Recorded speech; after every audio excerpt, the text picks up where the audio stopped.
The people who are messing us here on the DCC, they are serial thieves, and we know them. We know them. They are insecurity by themselves. Wale wanaleta shida hapa Kasipul, si watu ya Kasipul.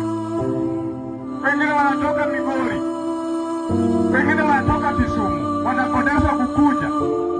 Hata jana saa 2 mkutano ilikuwa Pikadili.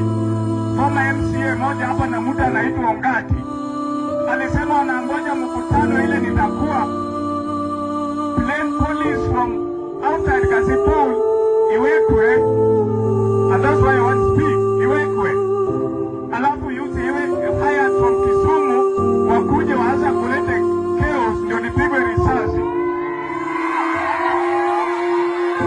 Sasa I want to tell my people, nyinyi ukisikia nimewawa, nimesema na siku hiyo nikiwawa Kasipul itakuwa tena, na siwezi nikawawa kwa sababu natembea na Biblia kwa simu.